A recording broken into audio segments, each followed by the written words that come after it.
el Evangelio eterno, para predicarlo a los moradores de la tierra, a toda nación, tribu, lengua y pueblo.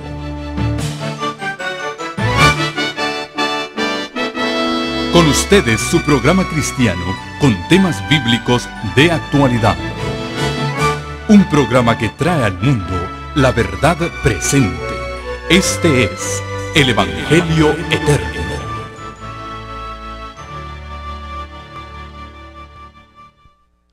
Muy buenas noches.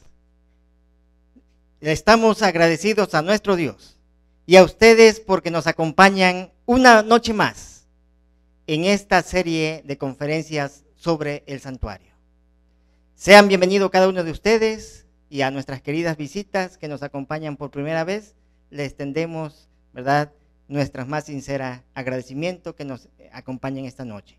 Y a ustedes que están atrás de la pantalla, también les agradecemos porque nos sintonizan una vez más desde este lugar, la Iglesia Hispana en Pomona, California. Y queremos decirle que Dios les bendiga donde quiera que ustedes estén. Gracias una vez más. Y esta noche tenemos el agrado de tener entre nosotros a unos jóvenes que nos visitan desde Venezuela. Ellos andan haciendo una gira por aquí, por Estados Unidos, y esta noche vienen a alabar el nombre de nuestro Dios. El grupo Un Acorde. Ellos son los encargados de la alabanza a nuestro Señor. Que Dios les bendiga.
¿Cuántos les agradecemos a estos jóvenes? Cuando ellos estaban tocando y con los temas que tenemos esta noche, sentí como que estábamos ya en el santuario celestial, ¿sí o no? Si aquí en la tierra cómo se sentía ahorita, imagínense allá en el cielo, cuando los ángeles toquen los instrumentos. Bienvenidos y gracias, jóvenes. Que Dios les bendiga, ¿verdad? Un hermoso país. Allá estuvimos en Venezuela también trabajando y nos dio gusto verles esta noche. Pero ahora quedan con ustedes, nuestro invitado especial, el doctor Hugo Gambetta. Es su turno, pastor. Gracias. Qué hermosa alabanza a través de las cuerdas, ¿verdad? Muy lindo. Queremos decirles que estos jóvenes tienen sus CDs grabados de música, así que a la salida van a poder conseguir esta preciosa música para que ustedes la lleven a sus hogares también. Hemos orado, hemos pedido la dirección de Dios y ahora llegó el momento de abrir su santo libro. Vamos a abrir la Biblia, nuestra lectura bíblica, el libro del profeta Joel. Joel, en el capítulo 2 y el versículo 1 dice así: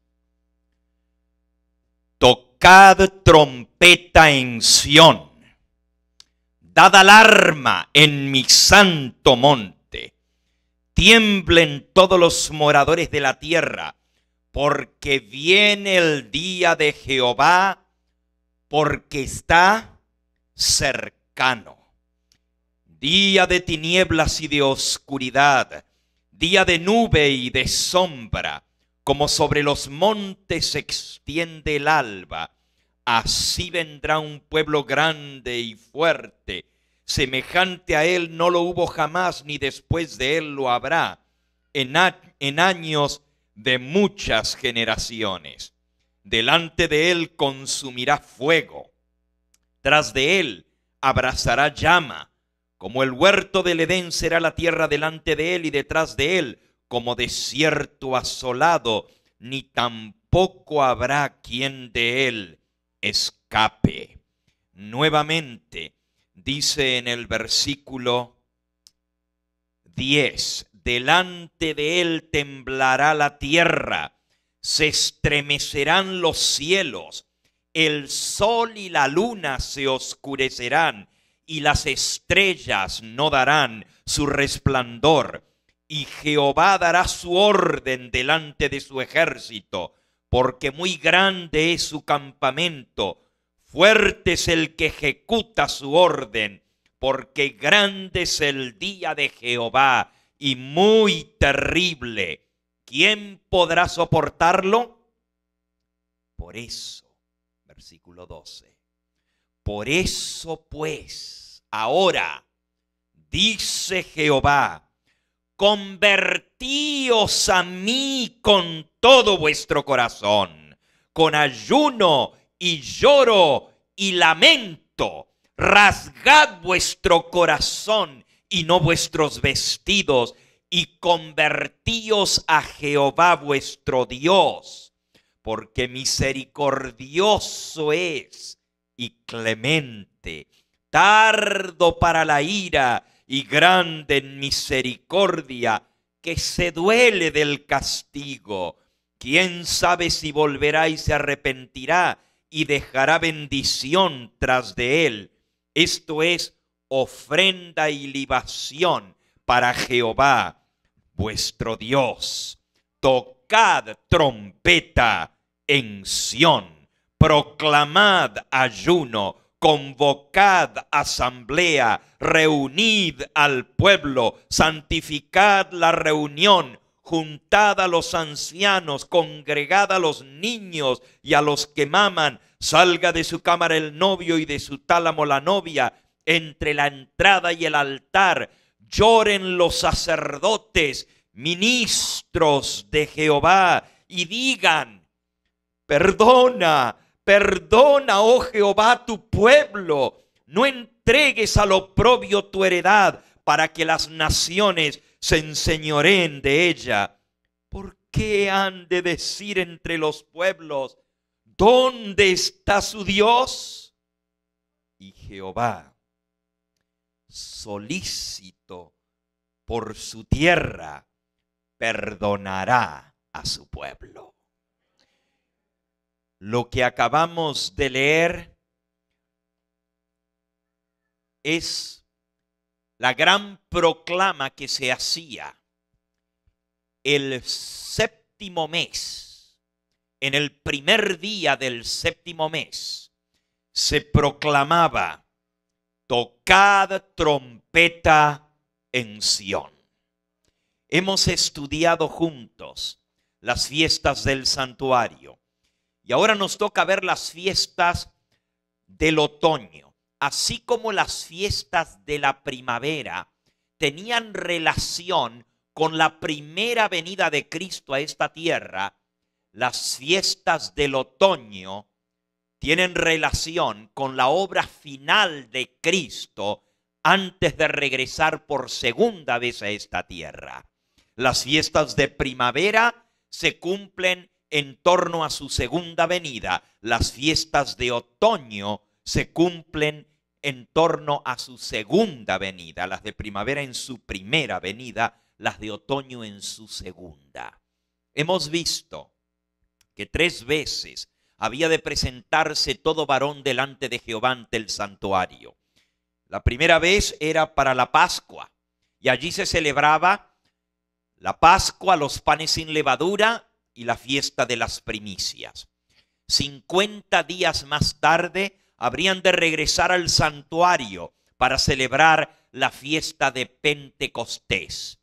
Y luego, al final del año, en el mes de octubre, habían de regresar por tercera vez al santuario, convocados por el sonido de la trompeta, y habrían de venir a hacer la preparación para el gran día de expiación, el día de Yom Kippur, así conocido entre los hebreos como el día del juicio, para culminar con la fiesta alegre y feliz de las cabañas.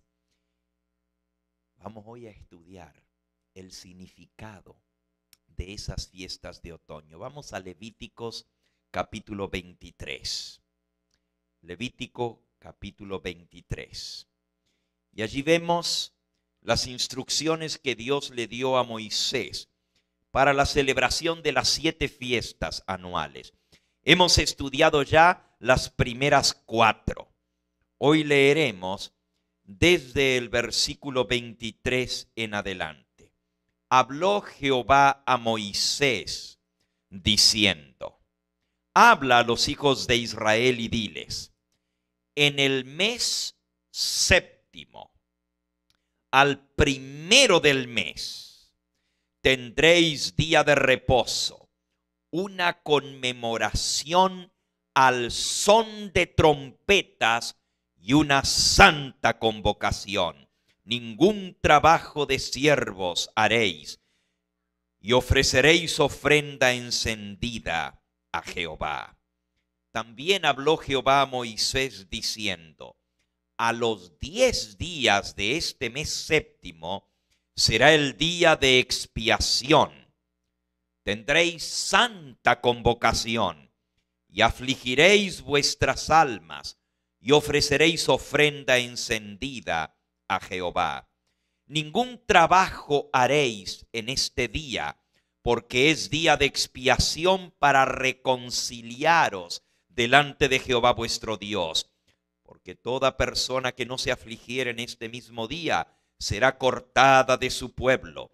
Y cualquier persona que hiciere trabajo alguno en este día, yo destruiré a la tal persona de entre su pueblo. Ningún trabajo haréis. Estatuto perpetuo es por vuestras generaciones en donde quiera que habitéis. Día de reposo será a vosotros, y afligiréis vuestras almas, comenzando a los 9 días del mes, a la puesta del sol, de tarde a tarde guardaréis vuestro reposo. Trompetas, séptimo mes, primer día. Expiación, séptimo mes, décimo día.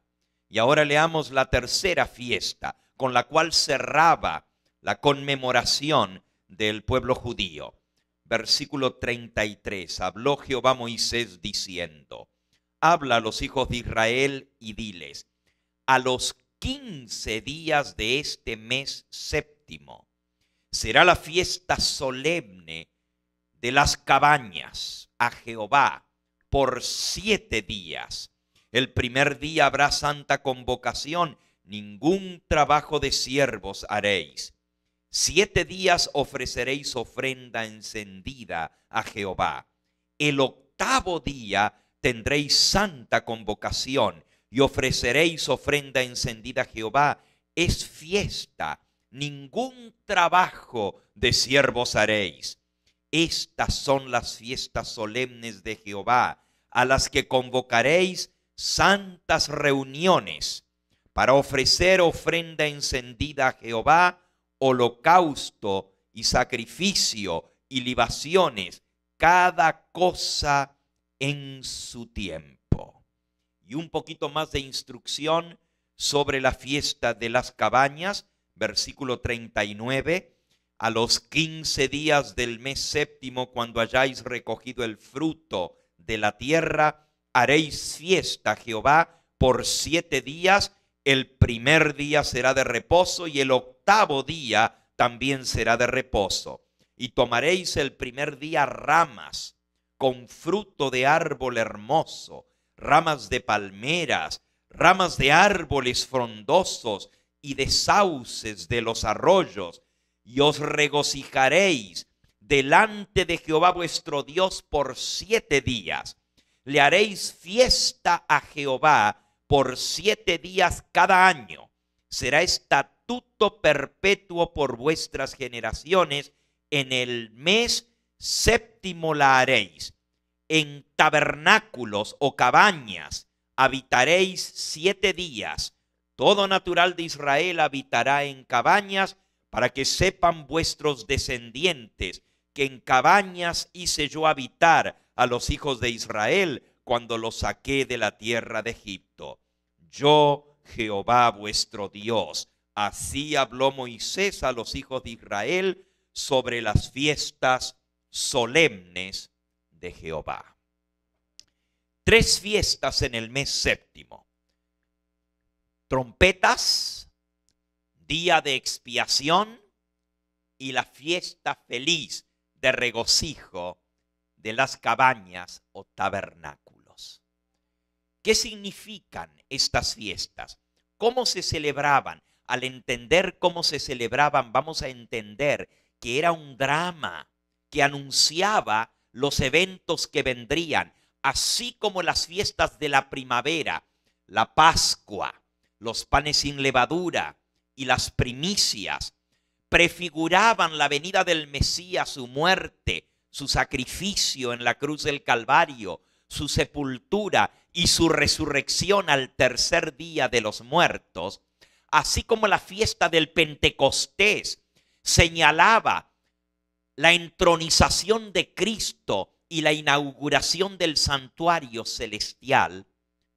Las fiestas de otoño prefiguraban el gran día final del juicio, el gran día de expiación final y la fiesta más feliz de todas, la de la cabaña o tabernáculos, prefiguraba el regocijo final del pueblo de Dios cuando Él reciba a sus hijos en las mansiones que Él ha preparado para aquellos que le aman.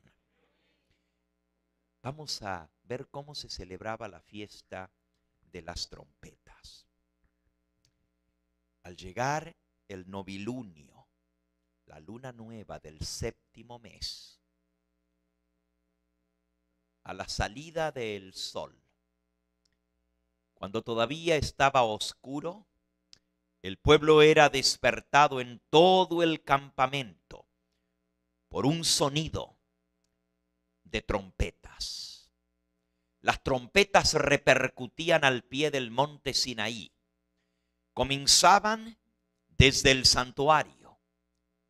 En torno al santuario, los trompetistas tocaban las trompetas de plata. No solamente ellos la tocaban. Cuando los jefes de las tribus que estaban en torno al santuario escuchaban el tercer trompetazo, comenzaban a repercutir las trompetas en los jefes de cada tribu. Sonaba la trompeta como un eco de la que sonaba en el santuario. Y cuando estos habían tocado sus trompetas, entonces los que estaban más lejos respondían con el eco hasta que todo el campamento era inundado por el sonido de las trompetas que despertaban al pueblo al día que anunciaba que había llegado el mes de la reconciliación. Había llegado la fecha en que debían hacer la preparación para encontrarse con Jehová su Dios. Y esas trompetas sonaban el primer día y luego desde allí hasta el 10º día, que era el día de expiación, todas las mañanas el pueblo era despertado por sonido de trompetas que duraban 10 días hasta el día de expiación. Las trompetas en la Biblia siempre se usan como sonido de alarma. Siempre anuncian algo grande que viene. Acabamos de leer en el libro de Joel: tocad trompeta en Sión, dad alarma en mi santo monte. La trompeta es sonido de alarma.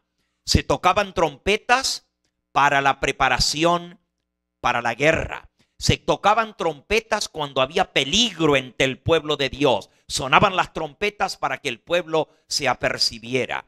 Sonaron las trompetas en torno a Jericó cuando cayeron los muros de Jericó.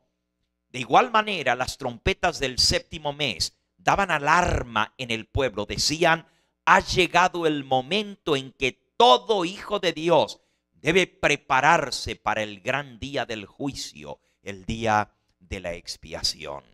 Y cuando llegaba ese día, el día más solemne de todo el año, no era un día de regocijo, aunque se le llama fiesta solemne a Jehová, no era de festejar como nosotros entendemos la palabra festejar. La fiesta de las cabañas o tabernáculos, sí, había gozo, había alegría, y ya después vamos a hablar de cómo se celebraba la fiesta de las cabañas. Pero la fiesta del día de expiación era solemne. Decía: quien no se afligiere en aquel día será cortado de en medio de su pueblo. No era un día de regocijo, aunque había gozo al final del día de expiación, cuando el pueblo sabía que había sido acepto el sacrificio y había sido perdonado delante de Dios. Terminaba con una nota de gozo, pero ese día era un día de ayuno. Proclamad ayuno, convocad asamblea. Esta era la proclama que hacía el sumo sacerdote. Tocad trompeta, dad alarma, proclamad ayuno, convocad asamblea, reunid al pueblo, santificad la fiesta, juntad a los ancianos, congregad a las familias. Esa proclama se hacía. ¿Y por qué era tan importante? Les invito a abrir la palabra de Dios en la primera epístola del apóstol San Juan. Primera epístola del apóstol San Juan, está casi al final de la Biblia. En el libro de Primera de Juan, un poquito antes del Apocalipsis. Y nos dice allí en el versículo 18 en adelante: hijitos, Primera de Juan 2:18. Hijitos, ya es el último tiempo. Y según vosotros oísteis que el anticristo viene, así ahora han surgido muchos anticristos. Y por esto conocemos que es el último tiempo. Salieron de nosotros, pero no eran de nosotros, porque si hubiesen sido de nosotros habrían permanecido con nosotros. Pero salieron para que se manifestase que no todos son de nosotros. Pero vosotros tenéis la unción del Santo y conocéis todas las cosas. No os he escrito como si ignoraseis la verdad, sino porque la conocéis y porque ninguna mentira procede de la verdad. ¿Quién es el mentiroso? Sino el que niega que Jesús es el Cristo. Este es el anticristo, el que niega al Padre y al Hijo. Todo aquel que niega al Hijo tampoco tiene al Padre. El que confiesa al Hijo tiene también al Padre. Hijitos, este es ya el último tiempo, y según vosotros oísteis que el anticristo viene. Aquí el apóstol Juan está hablando de el anticristo, pero luego dice, muchos anticristos han salido. Hay un anticristo con mayúscula, el anticristo, el gigante de los anticristos, pero hay otros que son enanitos, son pequeños anticristos. Esos ya habían surgido muchos anticristos en la época del apóstol Juan. Ahora el apóstol Juan entendió que por el hecho de que ya habían surgido anticristos, teníamos que estar llegando al tiempo del fin. Sin embargo, el anticristo con mayúscula aún no había venido, porque él dice, vosotros oísteis que el anticristo viene. No dijo ya vino, sino que viene, pero han surgido muchos anticristos. ¿Qué cosa es el anticristo? ¿Cómo puede haber más de uno, aunque hay uno en grande? Y el que viene es señal del tiempo del fin, de que estamos en el fin del tiempo. ¿Qué quiere decir la palabra anticristo?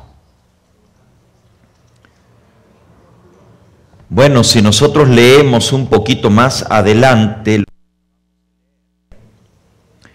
nos dice que el anticristo niega al Hijo, niega a Cristo, está en contra de Cristo. Por esta razón, muchos han creído que la palabra anticristo significa el que está en contra de Cristo, el que niega a Cristo. Pero en realidad, en el idioma en que el apóstol San Juan escribió, la preposición en griego anti, para nosotros quiere decir en contra de, pero en el idioma original, esto quiere decir en lugar de, o que se hace pasar por.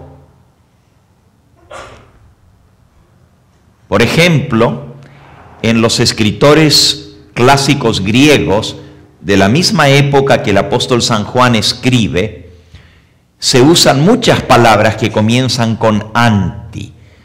Por ejemplo, antibasileus quiere decir el que toma el lugar del rey. Basileus en griego quiere decir rey. Anti no es el que está en contra del rey. Al contrario, es el vicerrey, el virrey diríamos nosotros. Ese es un antibasileus en los escritores griegos. No es el que se levanta en contra del rey, el que le hace un complot para destronarlo, sino al contrario, el que viene de parte del rey y toma su lugar. Esto es muy interesante para poder identificar el significado de quién es el anticristo. En lugar de Cristo o en nombre de Cristo. Ahora, aunque el Señor Jesús en su profecía del tiempo del fin no usa la palabra anticristo, usa una que es muy similar y tiene el mismo significado. Vayamos a San Mateo en el capítulo 24. San Mateo 24, versículo 3 en adelante dice: y estando Jesús sentado en el monte de los olivos, los discípulos se le acercaron aparte diciendo: Señor, dinos, ¿cuándo serán estas cosas? ¿Y qué señal habrá de tu venida y del fin del mundo? Respondiendo Jesús les dijo: mirad que nadie os engañe, porque vendrán muchos en mi nombre, diciendo yo soy el Cristo, y a muchos engañarán.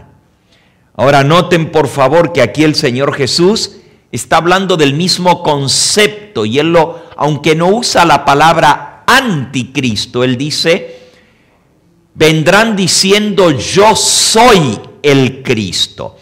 Y cuando el apóstol Juan, en el texto que acabamos de decir, dice: hijitos, ya es el último tiempo, vosotros oísteis que viene el anticristo, pero muchos anticristos han salido, él está haciendo referencia a lo que dijo el Señor Jesús.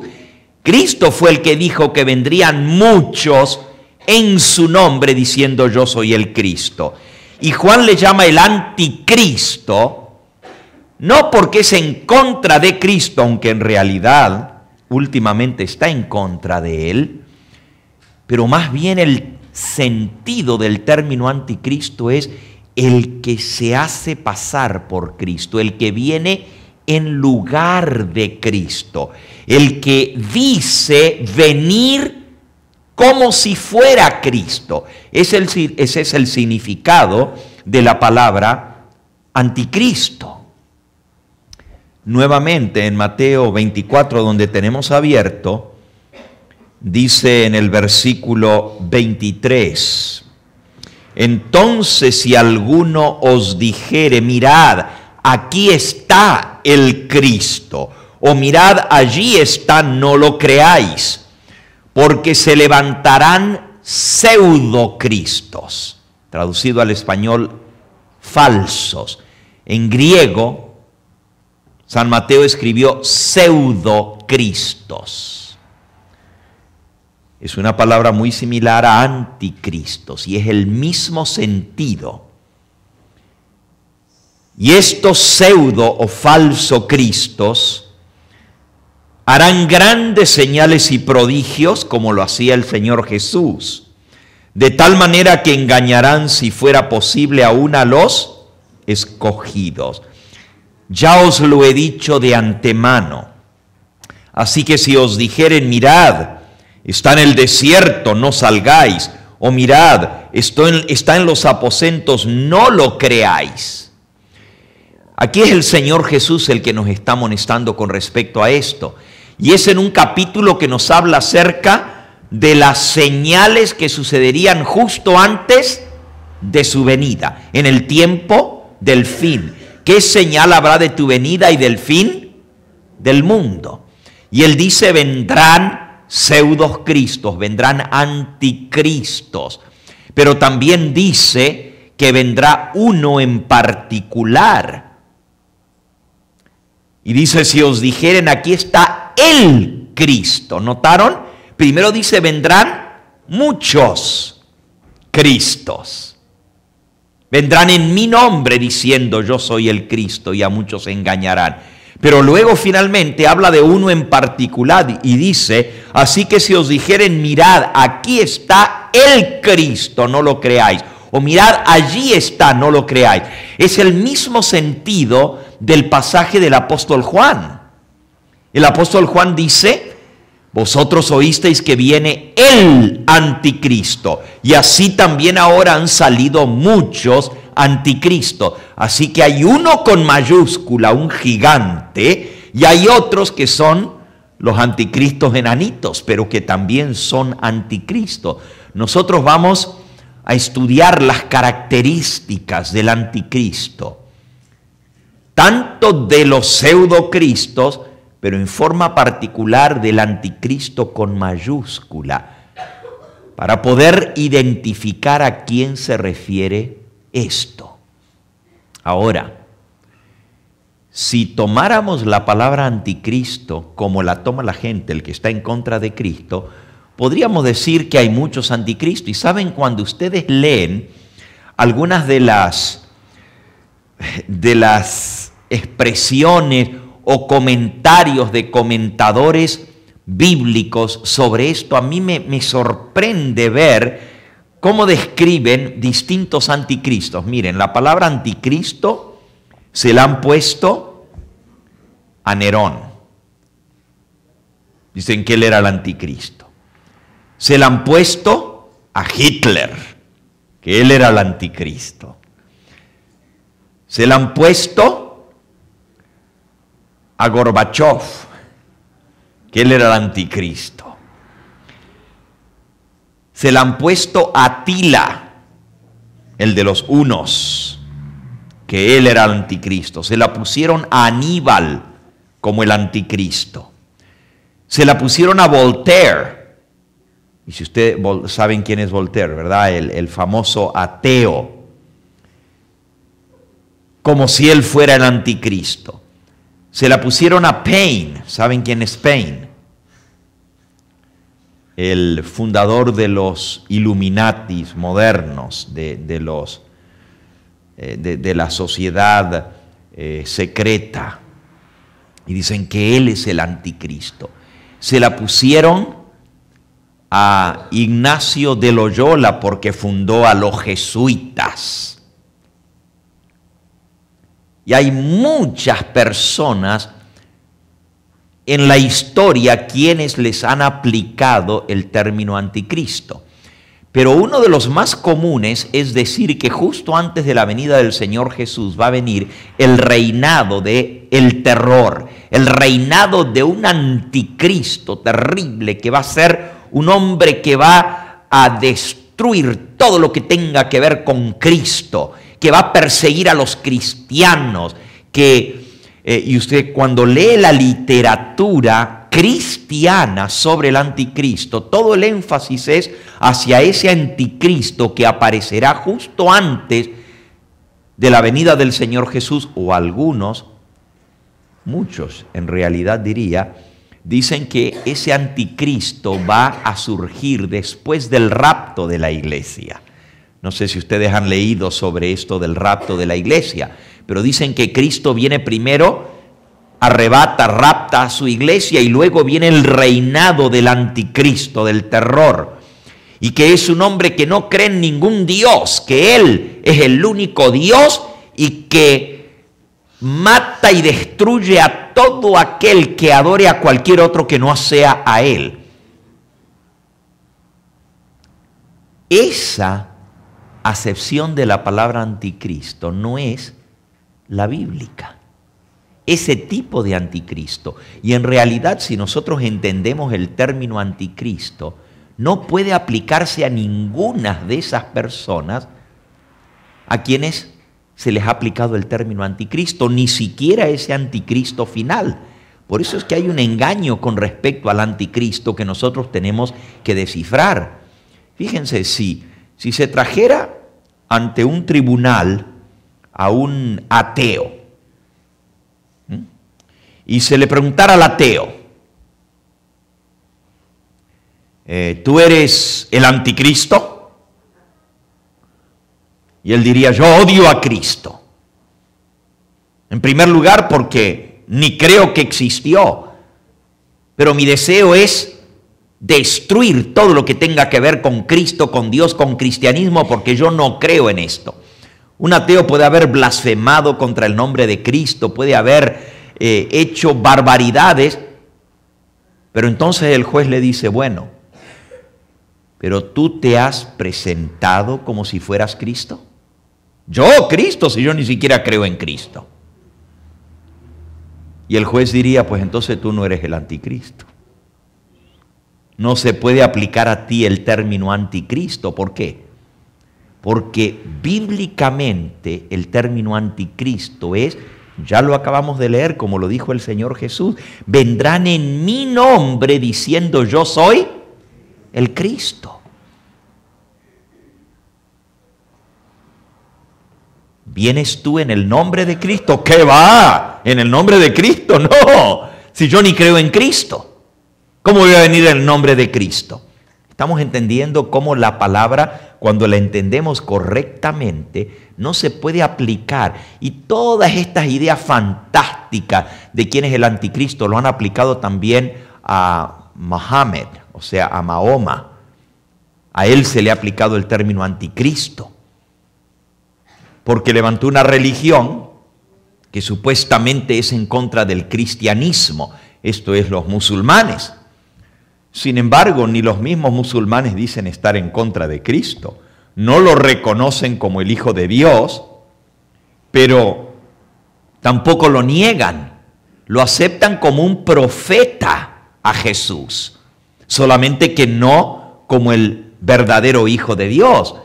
Pero no califica para ser el anticristo, porque ni el mismo Mohammed se ha hecho pasar por Cristo diciendo yo soy Cristo. Hoy nosotros vamos a ver una radiografía del anticristo. Vamos a ver una profecía que lo describe de una manera tan impresionante que se escribió siglos antes de que surgiera. Y sin embargo, aún después de que el anticristo surge, ustedes van a ver que según lo que vamos a aprender esta semana, el anticristo no solamente venía, sino que vino. Bueno, no me voy a adelantar, pero una cosa les puedo decir. El anticristo, como lo describe esta profecía el apóstol San Pablo, no podría haber una descripción más exacta de este poder que la que se da de él aún antes de que surgiese. Es tan exacta que aún después de ver el anticristo, aún después de estar con él, tendríamos que decir que la mejor descripción que jamás se ha dado del anticristo está registrada en la palabra de Dios, en la profecía del apóstol San Pablo. Para aquellos que estuvieron con nosotros la semana pasada, allá en San Bernardino, nosotros estudiamos la profecía de Apocalipsis capítulo 17 y les estudiamos el capítulo entero, desde el versículo 1 hasta el final, hasta el versículo 21, todo el capítulo 17 del libro de Apocalipsis. Esta vez, y estaba por decir esta semana, solamente de que no vamos a tener la semana completa como originalmente se había planeado.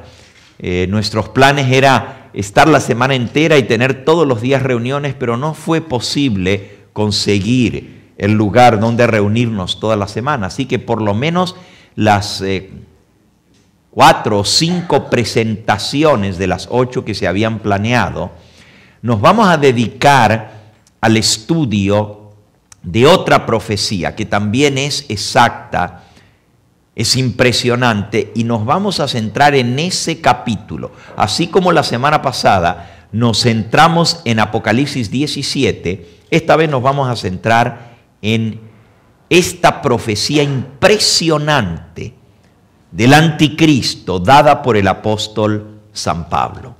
Y quisiera que ustedes busquen esa profecía a continuación. Segunda de Tesalonicenses, capítulo 2. Segunda de Tesalonicenses, capítulo 2. La voy a leer primero y después voy a comentar un poquito.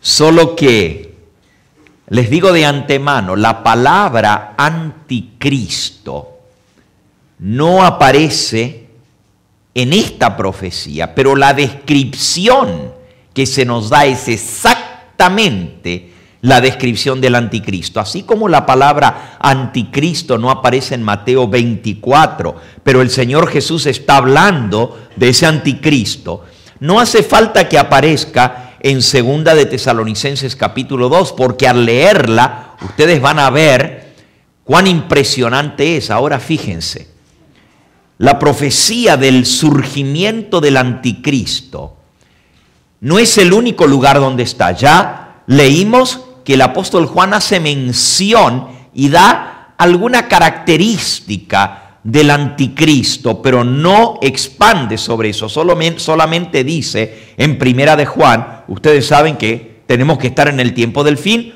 porque han surgido muchos anticristos, pero viene el anticristo con mayúscula. Eso dice Juan, y luego da una característica, dice el que niega al Hijo, ese es el anticristo. Sin embargo, tanto en el Antiguo Testamento como en el Nuevo Testamento se nos presentan profecías impresionantes con símbolos increíbles sobre lo que es el anticristo. Y hay 2 libros en particular que nos dan profecías sobre el anticristo. Uno es el profeta Daniel.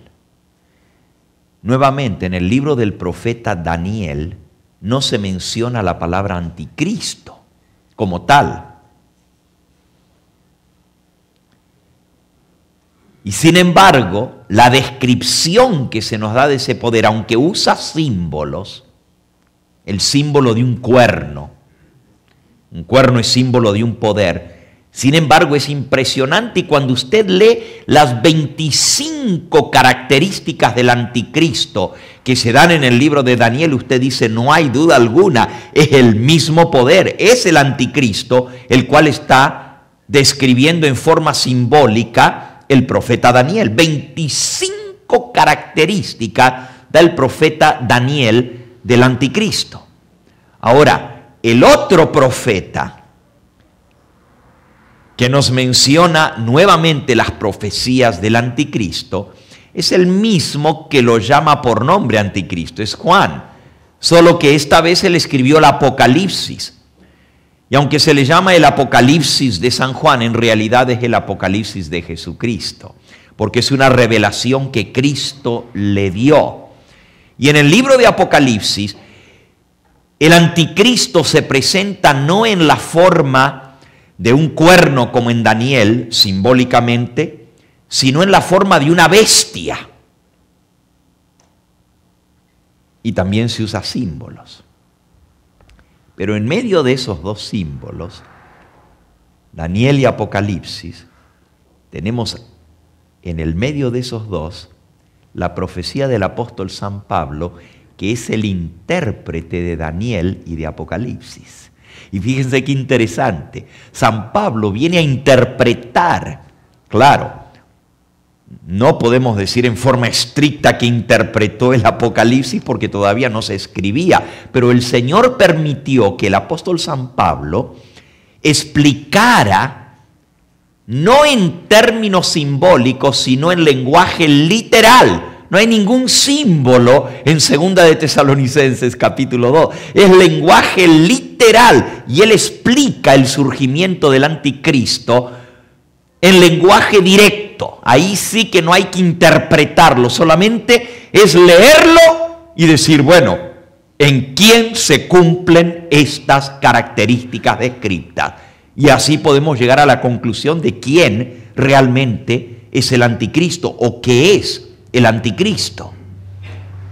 Eso es 2 de Tesalonicenses capítulo 2, que es el pasaje que nosotros vamos a estudiar en estos días que vamos a pasar juntos. Así que con esta introducción vamos directamente a 2 de Tesalonicenses. 2 Thessalonians chapter 2.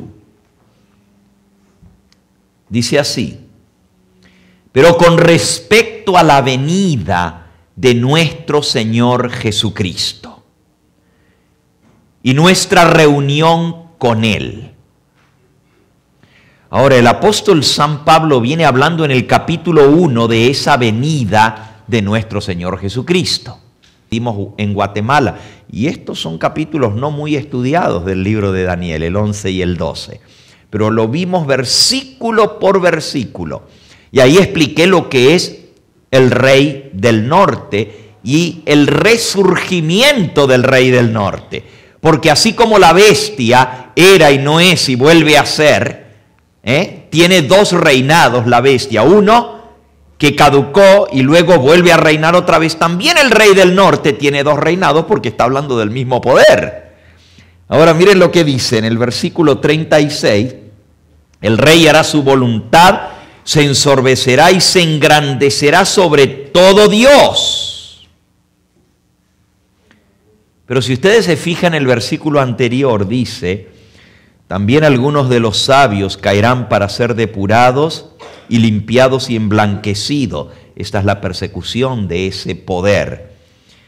Hasta el tiempo determinado, porque aún para esto hay plazo. Hablando de este anticristo, dice que tiene un tiempo determinado y también para eso hay un plazo establecido.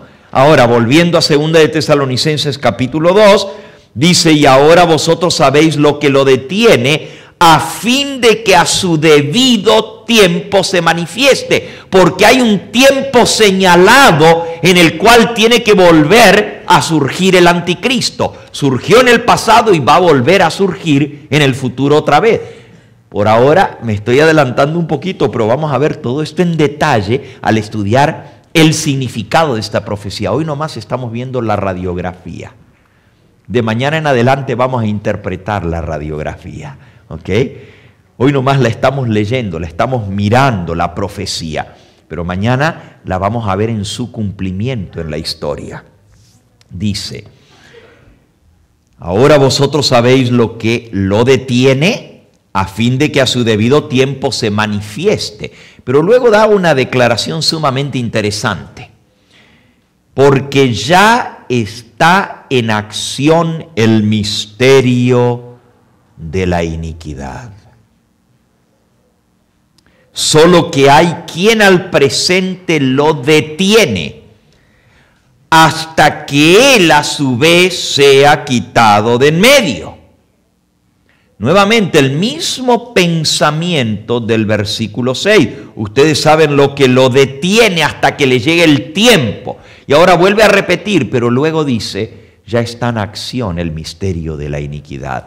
Ahora, desde que entró el pecado en el mundo, la iniquidad entró en este mundo. Es más, desde que entró el pecado en el cielo, entró la iniquidad.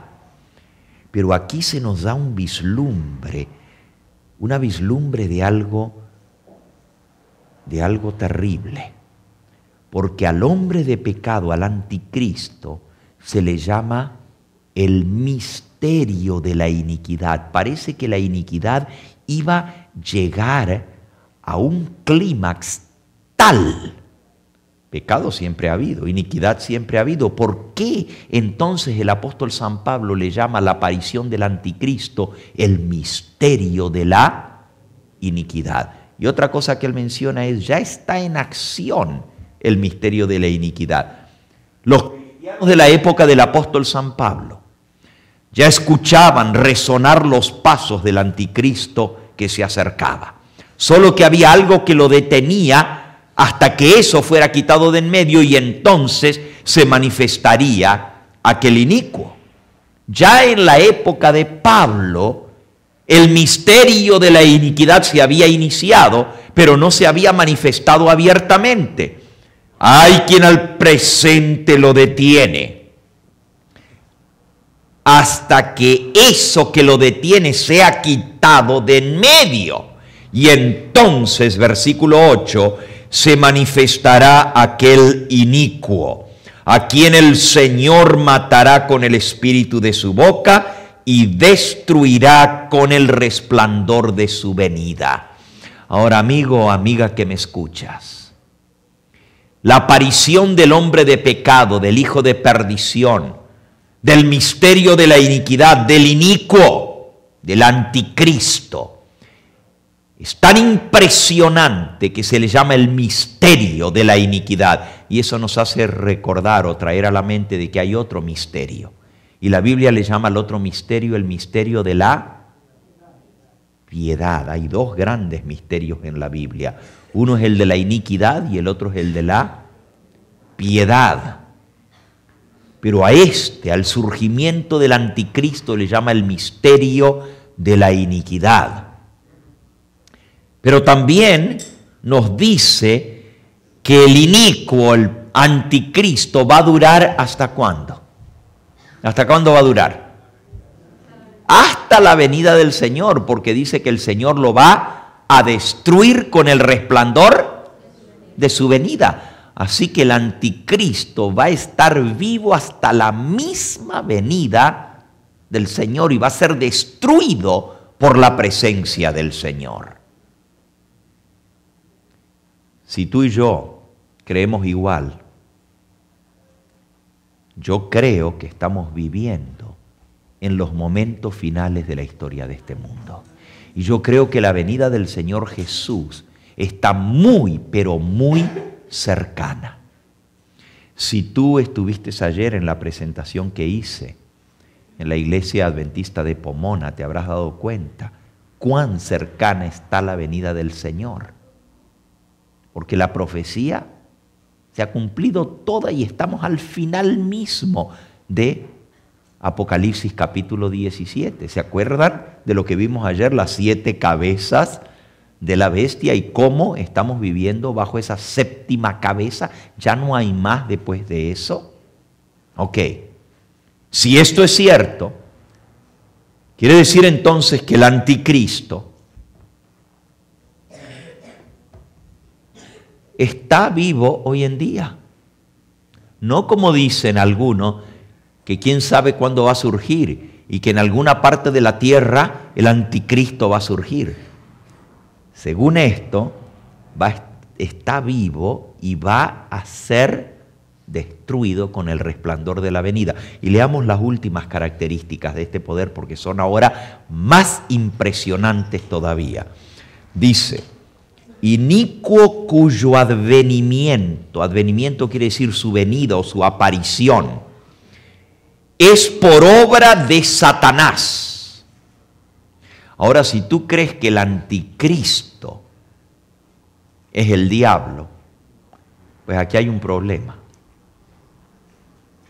Yo creo que el anticristo es del diablo, pero no es el diablo. Repito eso otra vez. El anticristo es del diablo, pero no es el diablo. Porque aquí dice que la aparición del anticristo es por obra de Satanás. Es una obra que el diablo hace. Es efecto del poder de Satanás. It's his making.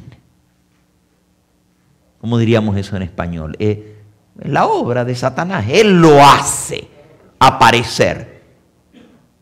Pero entonces no podemos decir que él mismo es. porque viene de parte de Satanás, aunque se hace pasar por Cristo. Es por obra de Satanás. Y luego explica en qué va a consistir la obra de Satanás. Con gran poder y señales y prodigios mentirosos. En inglés, ¿tú tienes la Biblia en inglés? En inglés dice with all power. ¿No dice así? Verse 9. A ver cómo dice en inglés. 2:9. Yeah, please read it. That it, the one whose coming is in accord with the activity of Satan, with all power and signs and false wonders. Thank you, thank you. ¿Notaron lo que dice? El que va a surgir, el anticristo, es por actividad de Satanás. Y luego dice with all power. En español dice con gran poder. Pero en inglés está más exacta la traducción del griego. Porque en el griego literalmente dice con todo poder, no con mucho o con gran poder, sino con todo poder.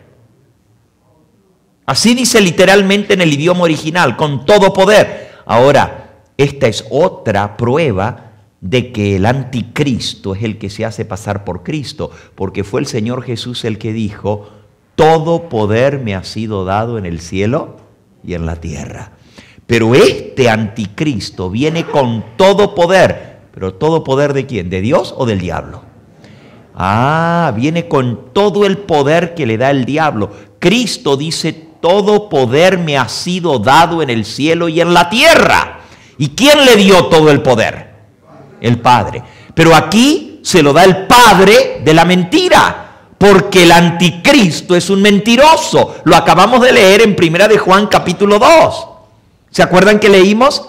Que decía, volvamos por un momento, 1 de Juan capítulo 2, sobre el anticristo, dice, versículo 22, ¿quién es el anticristo? ¿Quién es el mentiroso sino el que niega a Jesús, que es el Cristo? Este es el anticristo.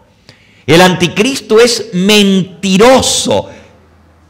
Y por eso dice en el versículo 21, no os he escrito como si ignoraseis la verdad, sino porque la conocéis y porque ninguna mentira procede de la verdad. ¿Quién es el mentiroso sino el que niega a Jesús, que es el Cristo? Este es el anticristo. El anticristo es mentiroso y recibe todo poder del padre de la mentira, que es el diablo. Ahora, por eso es la falsificación perfecta. El anticristo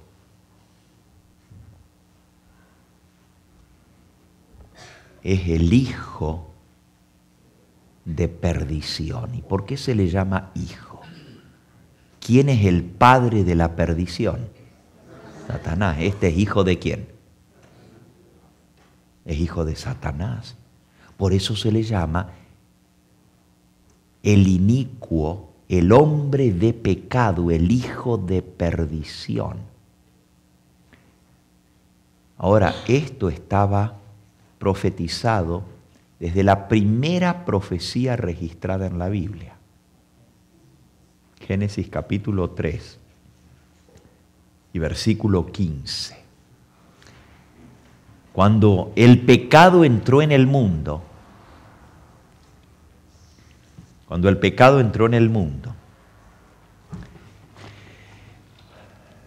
Adán y Eva cayeron porque fueron engañados por Satanás. Y entonces dice que Jehová Dios le dijo a la serpiente, versículo 14, por cuanto esto hiciste, maldita serás entre todas las bestias y entre todos los animales del campo. Sobre tu pecho andarás y polvo comerás todos los días de tu vida.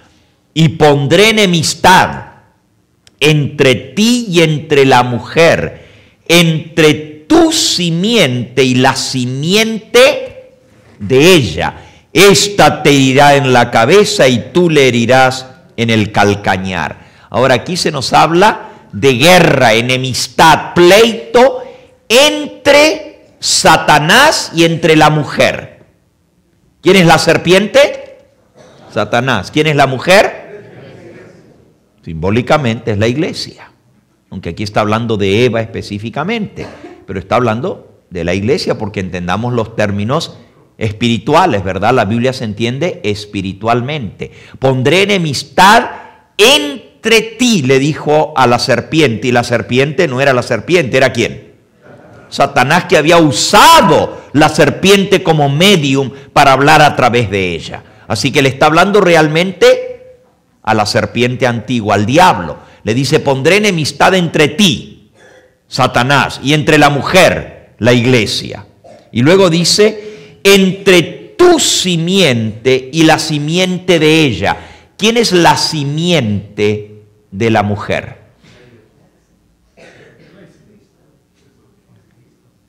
Hermano, ella es la mujer. ¿Quién es la simiente de la mujer? No puede ser la misma mujer. Si la mujer es la iglesia, ¿quién es la simiente de la mujer? ¿Ok? En el libro de Gálatas, the seed.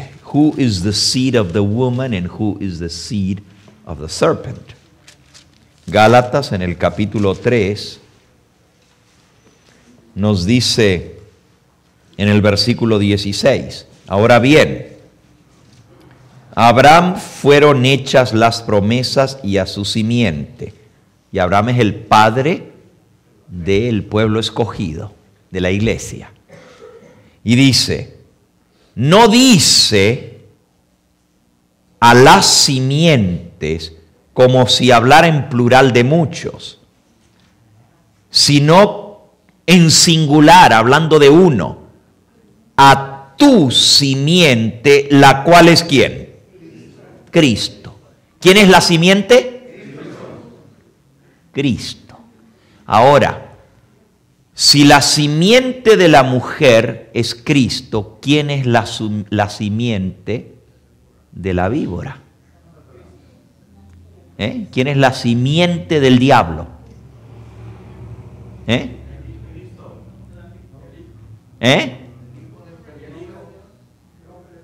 ¿Están entendiendo ahora? No está hablando en plural, porque siempre nosotros decimos, la simiente del diablo son sus seguidores. Bueno, podríamos decir, son hijos del diablo los que le obedecen, los que le siguen, en sentido amplio.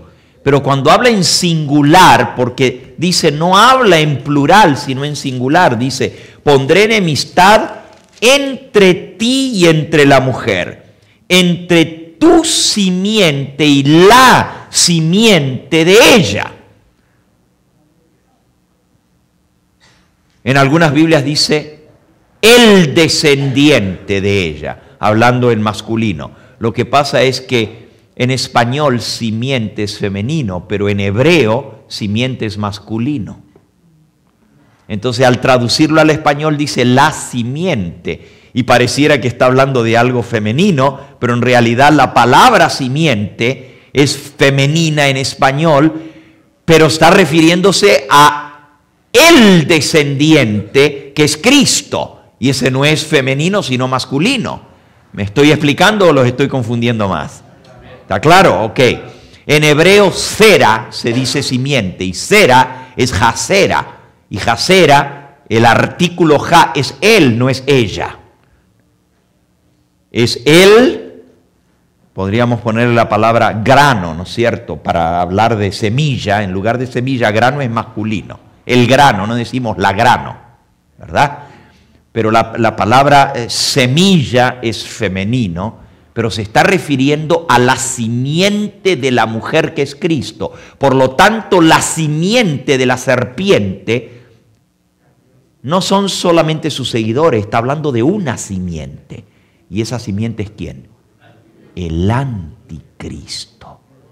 El anticristo, por eso se le llama que viene por obra de Satanás. Y ahora, así como el Padre le dio a Cristo todo poder, también el padre de la mentira le dio a su simiente todo poder.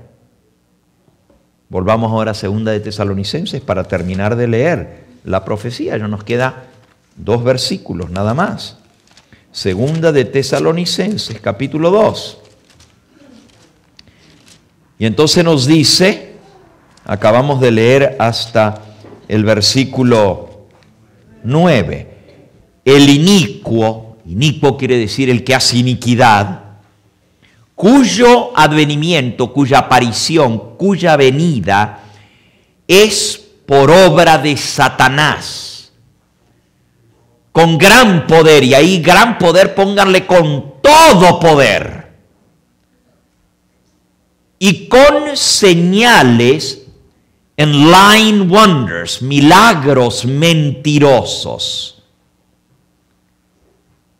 y con todo engaño de iniquidad, para los que se pierden, por cuanto no recibieron el amor de la verdad para ser salvos. Por eso Dios les envía un poderoso engaño, para que crean la mentira a fin de que sean condenados todos los que no creyeron a la verdad, sino que se complacieron en la injusticia. Acabamos de leer la radiografía del anticristo, los detalles de este poder, y lo que más sorprende es que va a venir con todo tipo de poder, con todo poder,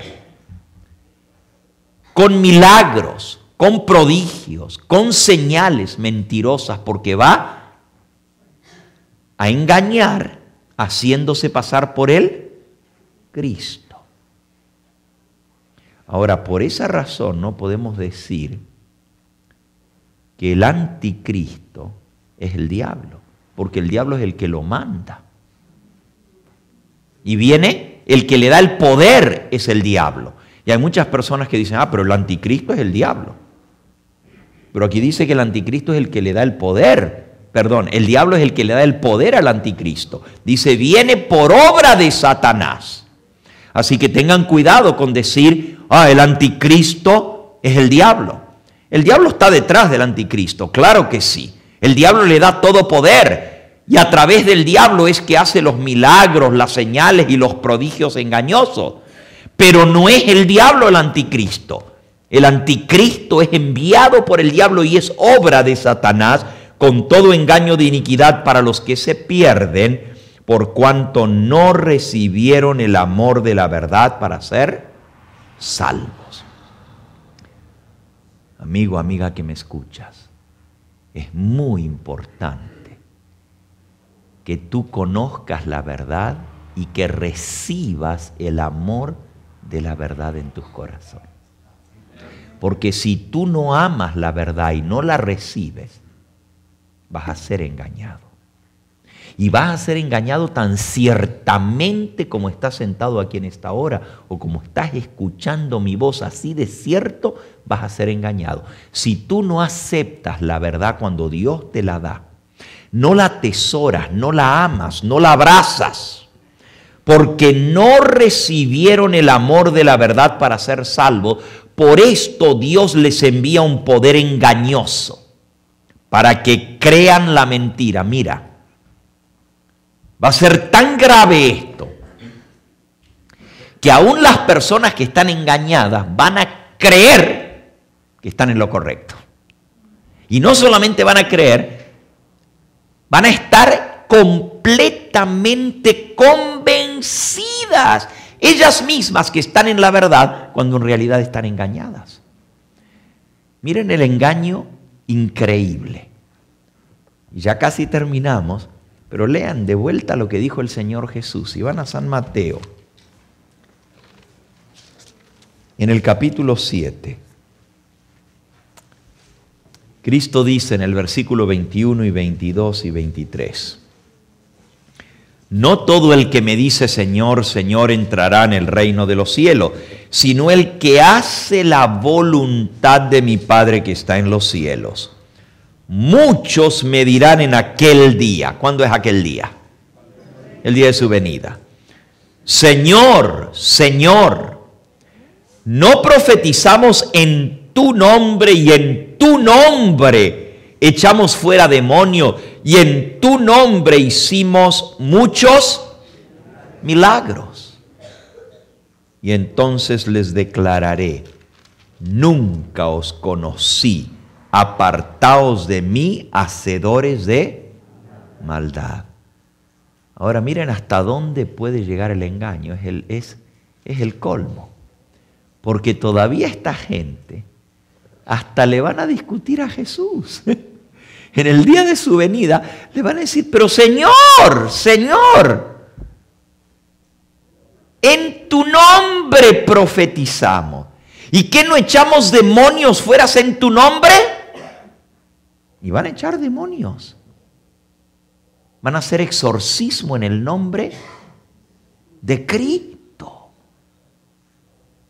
Y en tu nombre hicimos muchos milagros. ¿Cuántos milagros?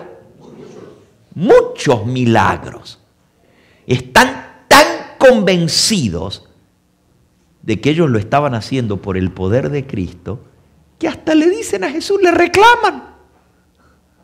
Qué increíble, hasta dónde puede una persona estar engañada. Porque una cosa es que yo engañe, pero yo sé que es un engaño, ¿no?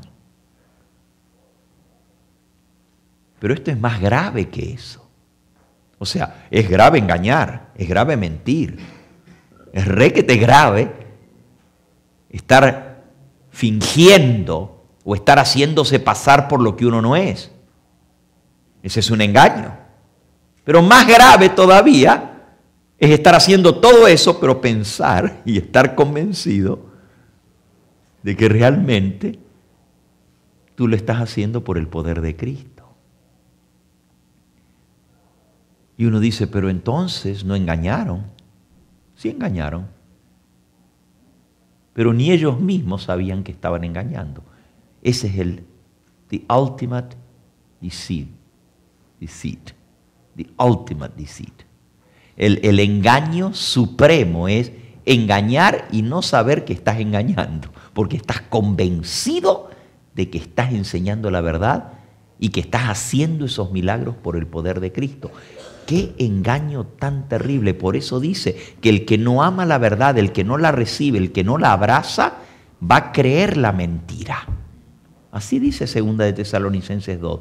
Dios permite que venga un poderoso engaño para que crean sinceramente la mentira y sean condenados los que no quisieron creer en la verdad, sino que se complacieron en la injusticia. Y Jesús les dice, nunca os conocí.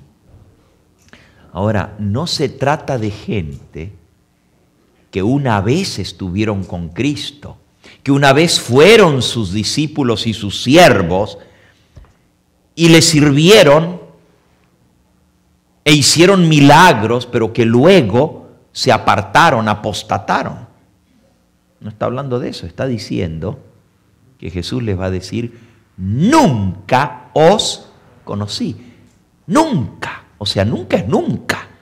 No hubo ni una sola vez que cuando ustedes predicaron en mi nombre, que cuando ustedes hicieron milagros en mi nombre, que cuando ustedes echaron fuera demonios en mi nombre, nunca jamás los conocí. Yo no sé quiénes ustedes son.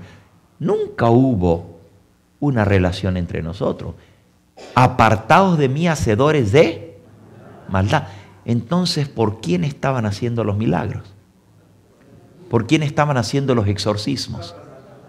Bueno, ahí dice, apartados de mí, hacedores de maldad. Y si lo estaban haciendo por el padre de la maldad y del engaño, eran hijos de Satanás, pero ellos estaban convencidos de que eran hijos de Dios, hijos de Cristo. El que no ama la verdad, Dios permite que venga un poderoso engaño para que crean la mentira, y sean condenados los que no quisieron creer en la verdad, dice, sino que se complacieron en la injusticia. Amigo, amiga que me escuchas, ¿amas tú realmente la verdad? ¿La amas tanto como para obedecerla en el momento en que Dios te la da, recibirla, aceptarla y ponerla por obra? Y no es, yo sé lo que es la verdad, nomás que en este momento no me puedo comprometer. Eso no es amar la verdad. No es decir, bueno, sí, yo la verdad que conozco la verdad. Sí me la explicaron, la entiendo perfectamente, pero todavía no estoy preparado para poderla aceptar y vivir esa verdad. Cuando yo esté listo, entonces voy a aceptar la verdad o la voy a vivir. La acepto en mi corazón, la acepto de corazón, pero eso no es amar la verdad. Cuando tú amas algo, lo recibes, lo abrazas y no puedes pensar en demorarte más. Cuando uno ama de verdad, quiere estar con la persona amada. Y si tú amas la verdad, no puedes decirle al Señor, yo acepto la verdad en mi corazón, pero todavía no estoy preparado para vivirla. Cuando Dios te la presenta, tú la tienes que aceptar. Y tú tienes que estar dispuesto a dejarlo todo para seguir esa verdad. El profeta Isaías dice, compra la verdad y no la vendas. Esa verdad tiene que ser tan preciosa que estás dispuesto a dejarlo todo para seguir esa verdad. No importa lo que te cueste. Eso es amor por la verdad. Ay de aquel que dice conocerla, pero no está dispuesto a seguirla ahora, cuando el Señor te la presenta. Mira, no es cuando tú quieres, es cuando Dios te la presenta. Algunos dicen, bueno, yo acepto la verdad, pero realmente en este momento no puedo ponerla en práctica. Más adelante, si yo acepto esa verdad, es mentira. No puedes decir que tú aceptas algo si no lo recibes. Es double talk. Es hablar de dos lados. Imposible.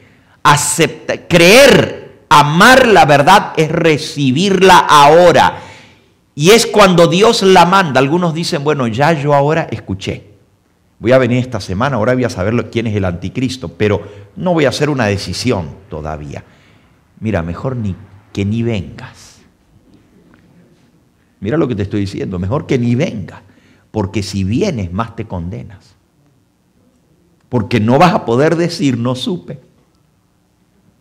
Y si no estás dispuesto a recibir esa verdad y amarla, atesorarla, lo que va a venir es una gran mentira y vas a creer la mentira y te vas a condenar.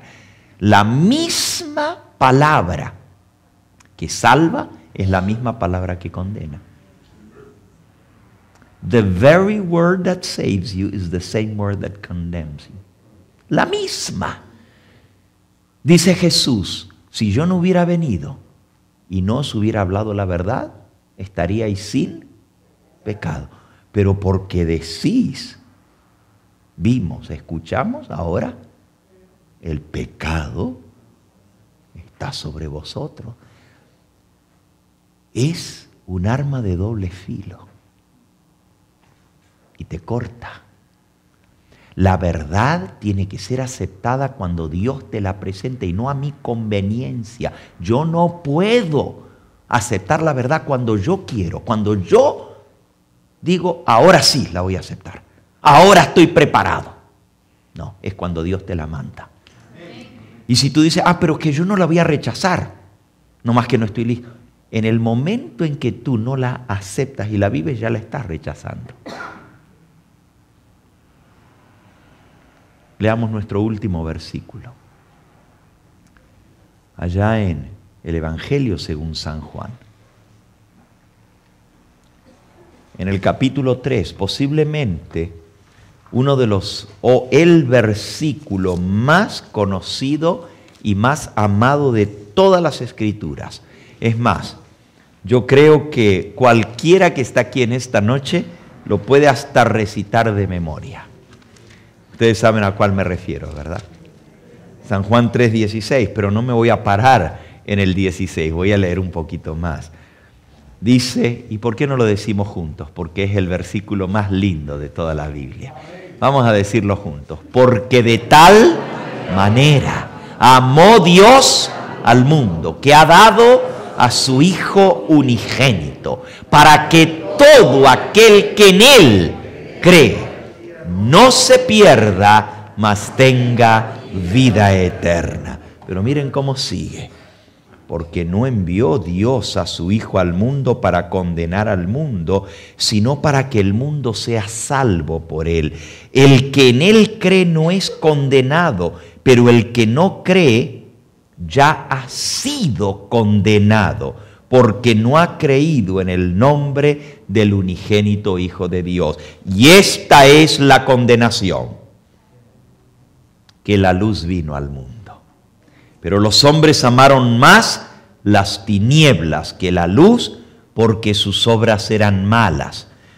Porque todo aquel que hace lo malo aborrece la luz y no viene a la luz para que sus obras no sean reprendidas.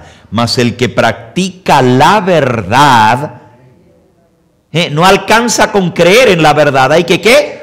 Practicar la verdad. Mas el que practica la verdad viene a la luz, para que sea manifiesto que sus obras son hechas de Dios. Así que, amigo que me escuchas, no es cuestión de decir, yo voy a escuchar la verdad, yo voy a aprender la verdad.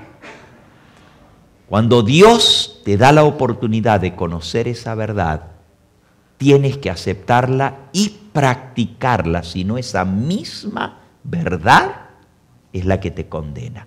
Y la condenación es que la luz vino. Pero los hombres amaron más la luz, no, las tinieblas que la luz.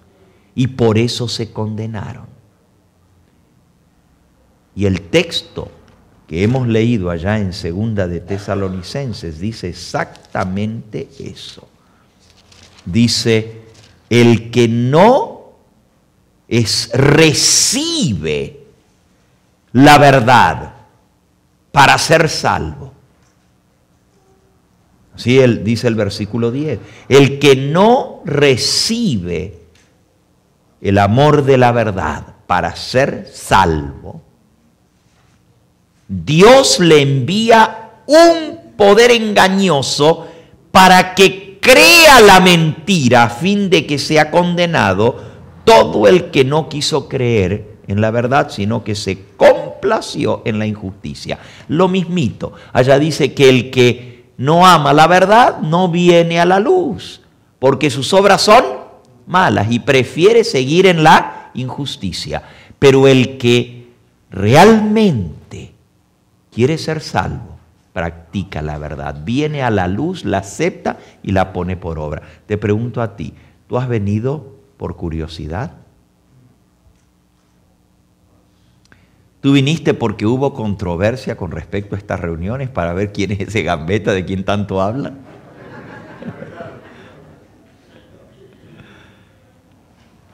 ¿Tú viniste porque te interesaban algunos de los temas? Ah, eso del anticristo va a estar interesante. ¿Por eso viniste? Déjame decirte, si tú crees eso, te equivocas crasamente. Tú estás aquí porque Dios te trajo. Nadie puede venir a mí, dijo el Señor, si el Padre que me envió no lo trajere. Y si tú estás aquí es porque Dios te trajo aquí con un propósito, que conozcas la verdad. Ahora, la verdad no es gambeta, la verdad es Cristo Jesús. Yo soy solamente un mensajero que te traigo el mensaje del Señor Jesús. Pero de ti depende que lo aceptes o que lo rechaces. Si tú aceptas esa verdad que es Cristo, dice aquí que vas a ser salvo. Pero si no, vas a creer la mentira. Y te va a venir el engaño y lo vas a creer de corazón. El engaño puede ser con respecto al mensajero, puede ser con respecto al mensaje, o puede ser con respecto al tema central del mensaje que es Cristo. Puede ser engañado de cualquiera de las tres formas. Te pueden engañar sobre el mensajero, te pueden engañar, tengan cuidado que lo que enseña ese hombre es mentira. Pero lo que es peor, te pueden engañar con respecto al centro del mensaje, que es Cristo Jesús. Porque puede venir, no es que puede venir. San Pablo se lo escribió a los Corintios, les dijo, me temo por vosotros, que como el diablo engañó a Eva, así seáis vosotros engañados, porque si viene uno predicando a otro Cristo, me temo que vosotros lo creeríais. Cuidado de no ser engañados. Yo te invito a aceptar la verdad que es Cristo Jesús. Y Él dice, yo soy el camino y la verdad y la vida. Nadie viene al Padre sino por mí. ¿De verdad, de todo corazón quieres ser salvo? Si quieres ser salvo, necesitas aceptar, recibir esa verdad. Dice, a los suyos vino, los suyos no le recibieron, mas a todos los que le recibieron, a los que creen en su nombre, les dio la potestad de ser hechos hijos de Dios. Dios quiere hacerte un hijo suyo. Si ya no lo eres,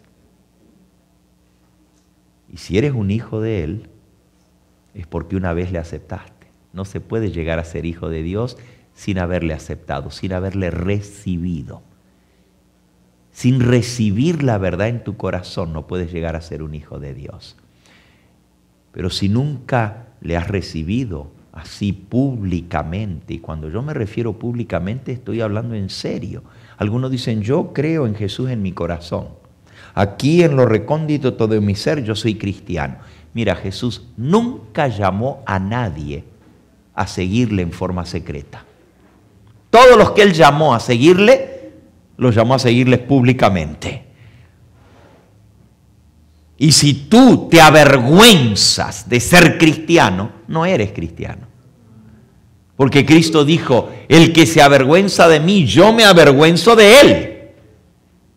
Si tú realmente has aceptado al Señor Jesús, le has recibido, lo haces públicamente. Nadie puede decir, yo acepté al Señor Jesús en mi corazón en secreto.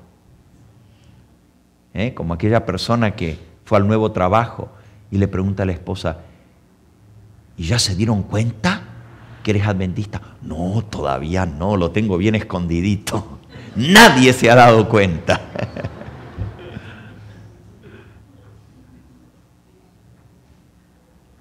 Como los que llevan su Biblia, pero cuando se suben al autobús, que no vean que soy cristiano, ¿verdad? El que se avergüenza de Cristo, Dios se avergonzará de él.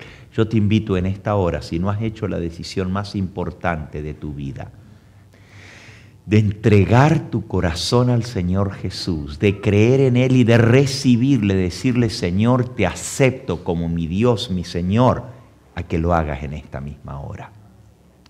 ¿Cuál es la prueba de que realmente lo he aceptado? Él dice, si alguno quiere venir en pos de mí, niéguese a sí mismo, tome su cruz y sígame. Es estar dispuesto a seguirle a Él, no nomás decir te acepto. Hay muchos que dicen acepto al Señor Jesús, pero déjame seguir mi camino. Yo no voy a seguir el camino de Él. Yo sigo por donde estoy, pero ya lo acepté. Quiero ser salvo, pero quiero seguir mi propio camino. Tienes que seguirle. Y Jesús dijo, el que creyere y fuere bautizado será salvo, mas el que no creyere está condenado. No tienes que hacer nada para condenarte. Si no crees, si no le aceptas, si no le recibes, Y Cristo dijo, el que creyere y fuere bautizado será salvo. Yo quiero concluir en esta hora teniendo una oración especial por aquellos que aún no han sellado su pacto, no han hecho ese pacto sagrado de salvación con el Señor Jesús a través del bautismo. Porque el bautismo es un símbolo de que yo acepto al Señor Jesús, que le recibo, y al ser bautizado estoy diciendo públicamente, ahora soy cristiano de hoy en adelante. Ahora Jesús es mi Dios y yo soy su siervo, su seguidor, su discípulo. Eso es lo que significa un testimonio público de mi fe en el Señor Jesús. ¿Hay alguno aquí? Yo no sé, pero puede ser que haya alguien aquí que todavía no ha tomado ese paso tan importante del bautismo. Yo no te estoy pidiendo que lo tomes esta noche, no. Pero yo quiero orar por ti para que lo que has escuchado no te condene, sino que te salve porque lo aceptas.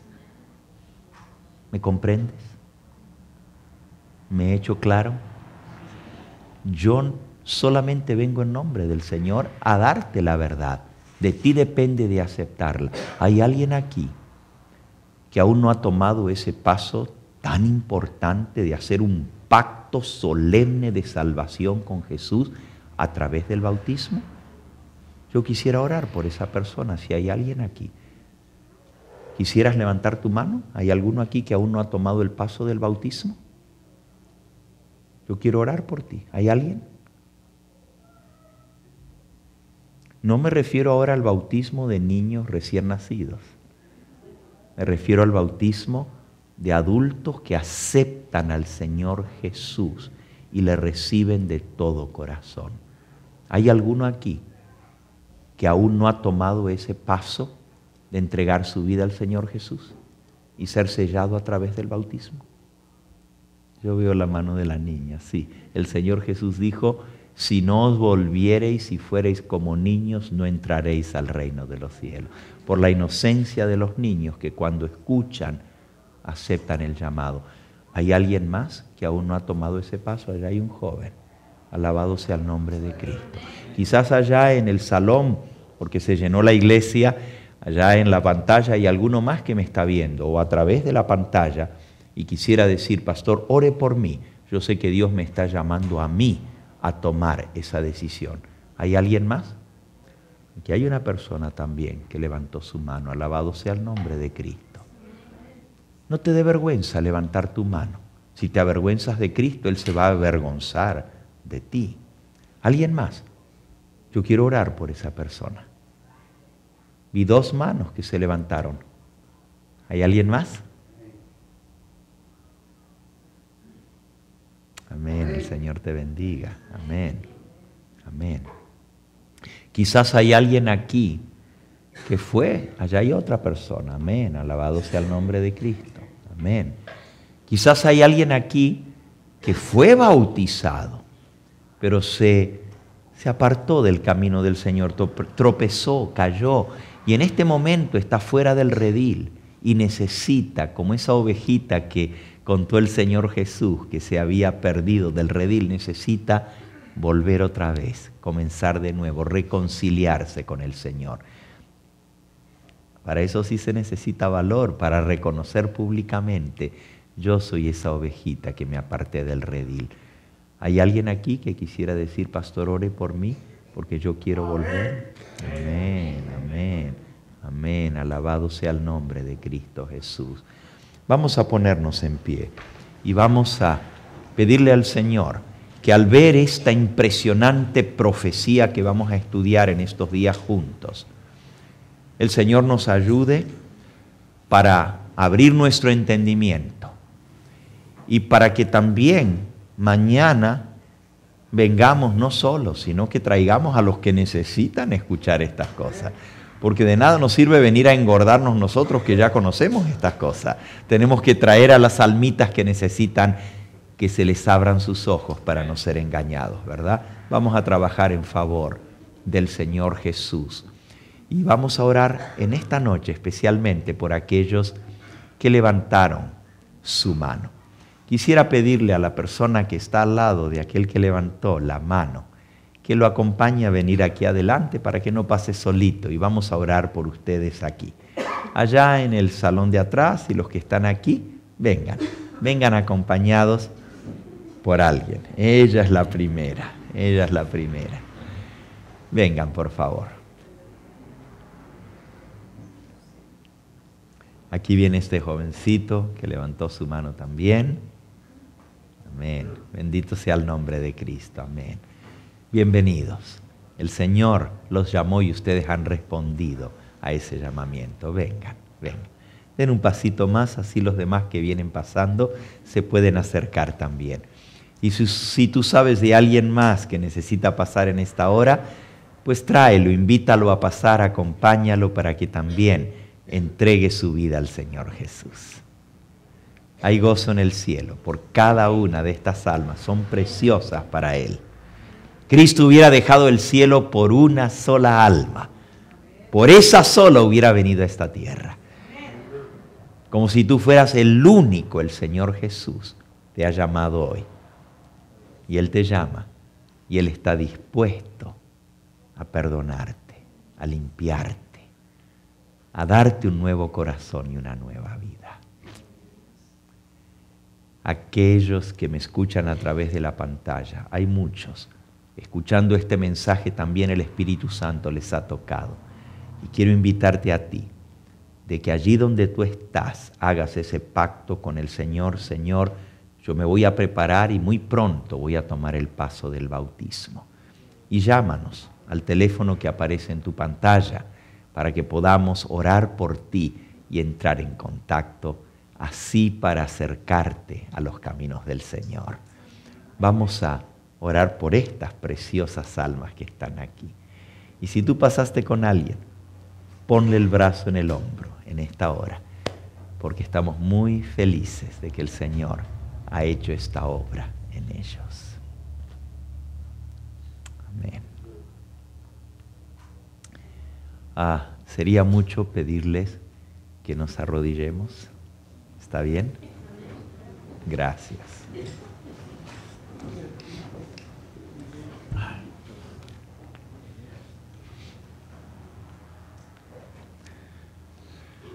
Amantísimo Padre y Dios nuestro, en esta hora estamos infinitamente agradecidos contigo porque hemos estudiado este tema tan impresionante del surgimiento del anticristo y el engaño terrible en el cual millones y millones de personas han caído y van a caer. Padre Santo, en esta hora estos hijos tuyos han respondido a tu llamado porque aman tu verdad, aman a Cristo. Amén. Y han venido aquí porque escucharon tu voz llamándolos. Tú dices en tu palabra, nadie puede venir a mí si el Padre que me envió no le trajere. Pero también declaras, todo el que a mí viene, yo no lo echo fuera. Te pido, Señor, que recibas a estas almas, que tú las arropes, las abraces, que cures sus heridas, Señor, que pueda suavizar el dolor de su corazón. Hay algunos que están aquí que todavía les duele las cosas que sucedieron, pero han venido aquí porque quieren ser salvos. Amén. Quieren reconciliarse contigo. Sienten miedo de volver a fallarte otra vez, Señor. Sienten miedo de volver a tropezar y volver a caer.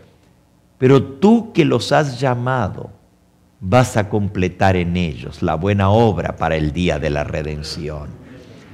También te doy gracias por aquellos que hoy están tomando esta decisión de seguirte a ti públicamente, de ser tus hijos y de prepararse para tomar este paso tan solemne del bautismo. Te pido, Padre Santo, que tú selles esa decisión en tus corazones. Y a cada uno de los que estamos aquí, que ya tomamos este paso en el pasado, nos confirmes en tu verdad. Porque no estamos exentos de ser engañados si no practicamos tu verdad. No nos va a salvar, Señor, el creer solamente, aunque tú dices el que creyere y fuere bautizado será salvo, pero también tu palabra dice, aún los demonios creen y tiemblan. Señor, sabemos que no es el oidor, sino el hacedor de tu voluntad el que será justificado. Ayúdanos a aferrarnos a esa verdad y a vivirla y a ponerla por obra, porque de nada nos sirve conocer si no vivimos de acuerdo a esa luz, si no andamos en la luz como tú estás en luz. Y sabemos que la sangre de Jesucristo, tu Hijo, nos limpia de todo pecado. Séllanos con esa sangre preciosa, lávanos con esa sangre de todo pecado.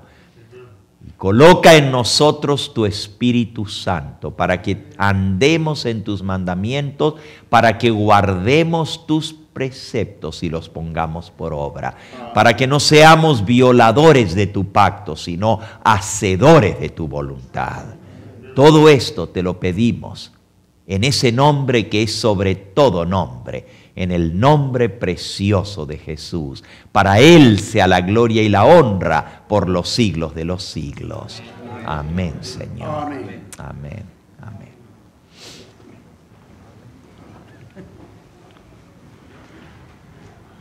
El Señor les bendiga.